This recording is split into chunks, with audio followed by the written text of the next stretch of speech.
Halo teman-teman, gimana nih kabarnya? Nah, kalau teman-teman mendengar kata antropologi, apa sih yang ada di pikiran teman-teman? Manusia, budaya, atau kuncoroningrat? Nah, daripada teman-teman bingung, langsung aja kita simak penjelasan mengenai fase-fase sejarah kelahiran antropologi dan juga tokoh-tokoh yang berperan di dalamnya. Saya, Nayang Locita Afni, mahasiswa pendidikan sosiologi antropologi Fakultas Keguruan Ilmu Pendidikan Universitas 11 Maret akan menemani diskusi teman-teman kali ini. So, let's check this out. Tujuan video pembelajaran ini dibuat adalah untuk memenuhi penugasan mata kuliah teknologi pembelajaran dan agar teman-teman semua dapat memahami bagaimana antropologi berkembang dan lahir di dunia dan juga bagaimana dan siapa saja tokoh-tokoh yang berperan dalam perkembangan antropologi. Video penugasan ini dibuat dengan tujuan atau output agar teman-teman dapat mengetahui bagaimana fase perkembangan antropologi dan teman-teman dapat mengetahui bagaimana perkembangan antropologi di masa sekarang serta siapa saja tokoh yang berperan dalam perkembangan antropologi baik di masa lalu maupun di masa kini. Antropologi berasal dari dua kata yaitu anthropos dan juga logos.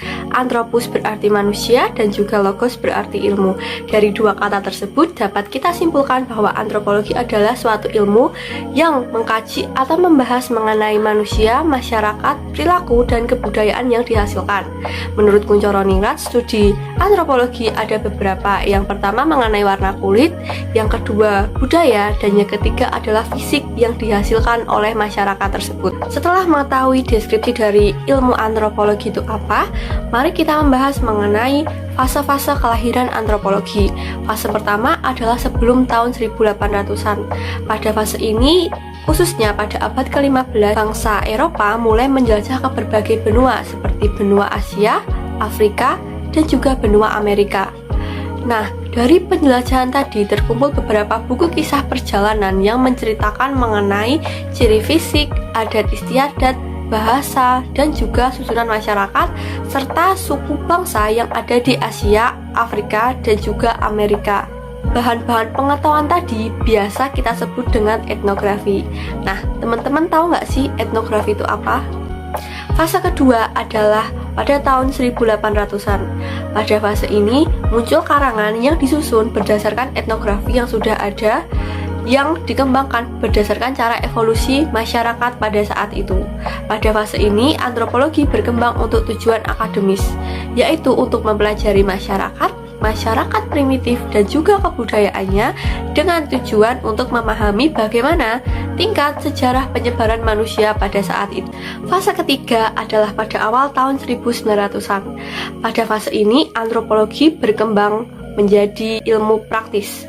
Tujuan dari ilmu praktis adalah untuk mempelajari masyarakat dan kebudayaannya yang berada di luar bangsa Eropa untuk kepentingan pemerintahan kolonial pada saat itu dan juga untuk mempelajari masyarakat modern yang lebih kompleks. Fase terakhir atau fase keempat adalah pada tahun 1930-an. Pada fase ini, antropologi berkembang secara pesat karena terdapat berbagai macam perubahan besar yang terjadi di dunia pada saat itu. Yang pertama adalah banyak kebudayaan dari bangsa pribumi yang hilang akibat adanya pengaruh dari penjajahan bangsa kolonial. Yang kedua, karena adanya Perang Dunia Kedua, maka muncul kebencian terhadap penjajah. Dan yang ketiga, pada abad ke-19 muncul banyak cendekiawan yang ingin tahu mengenai bagaimana budaya berubah. Yang keempat adalah muncul pendekatan evolusionisme unilineal atau budaya berevolusi melalui berbagai tahapan yang berurutan. Di dalam tahapan itu, terdapat suatu subjek atau manusia dari berbagai wilayah yang mengikuti kelahiran budaya itu dari yang sederhana menjadi kompleks. Nah, tadi kan kita sudah mempelajari mengenai 4 fase kelahiran antropologi. Selanjutnya ada beberapa tokoh yang berperan dalam kelahiran antropologi. Yang pertama adalah kuncoroningrat. Kuncoroningrat biasa disebut dengan Bapak Antropologi Indonesia, mengemukakan teorinya yaitu 7 unsur universal kebudayaan yang berisi sistem religi, organisasi masyarakat, pengetahuan, kesenian, bahasa, mata pencaharian hidup, dan juga sistem peralatan atau teknologi. Yang kedua adalah Franz Boas. Franz Boas disebut juga Bapak Antropologi Amerika yang mengemukakan pendapatnya atau teorinya mengenai teori relativisme budaya atau budaya itu semuanya setara dan harus dipahami dengan konteks budaya mereka sendiri.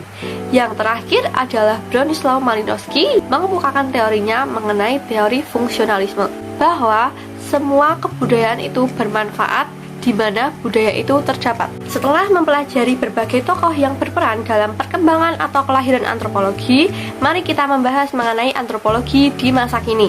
Yang pertama, di Amerika, antropologi berkembang untuk mempelajari dan mengintegrasikan bahan warisan dan juga pengetahuan yang sudah ada pada fase pertama sampai fase ketiga perkembangan antropologi.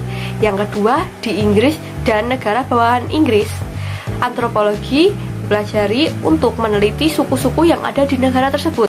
Yang ketiga, di Eropa, antropologi berkembang untuk tujuan akademis, juga untuk tujuan mempelajari manusia dan budaya-budaya masyarakat yang ada di daerah selain di bangsa Eropa itu sendiri, dan juga untuk mengetahui bagaimana penyebaran manusia di muka bumi. Sedangkan di Uni Soviet, bahasan utama pelajari budaya-budaya yang ada di negara lain yang kemudian dibukukan menjadi sebuah buku yang bernama Narodi Mila. Nah, yang terakhir di Indonesia, antropologi masih belum berkembang secara pesat atau masih dalam tahap perkembangan, yang artinya metode atau unsur-unsur yang diambil masih mengadaptasi dari negara lain yang sesuai dengan masalah sosial yang ada di Indonesia. Setelah kita mempelajari topik mengenai sejarah kelahiran antropologi, kita dapat menyimpulkan bahwa antropologi adalah suatu ilmu yang mempelajari manusia, kebudayaan, dan juga perilaku yang dihasilkan oleh masyarakat pada suku atau budaya tersebut. Yang kedua, fase kelahiran antropologi dapat dibedakan menjadi 4 fase. Yang pertama adalah pada fase sebelum tahun 1800-an, yang kedua adalah pada tahun 1800-an, yang ketiga adalah sebelum tahun 1900-an, dan yang keempat adalah tahun 1930-an sampai saat ini. Kemudian, antropologi mempunyai berbagai tokoh terkenal. Yang pertama adalah Kuncoro Ningrat, yang kedua Franz Boas, dan yang ketiga adalah Bronislaw Malinowski. Kemudian yang terakhir adalah antropologi di masa kini berkembang untuk tujuan akademis dan juga tujuan mempelajari budaya suku-suku yang ada pada negara, baik di Eropa, Amerika, Asia, dan lain sebagainya. Cukup sekian diskusi kita kali ini. Terima kasih telah mengikuti diskusi kali ini dengan baik. Saya harap teman-teman dapat memahami topik diskusi kali ini dan topik yang dibahas bisa bermanfaat bagi teman-teman semua. Jika masih ada topik yang ingin didiskusikan, boleh memberikan feedback di kolom komentar. Terima kasih dan sampai jumpa kembali.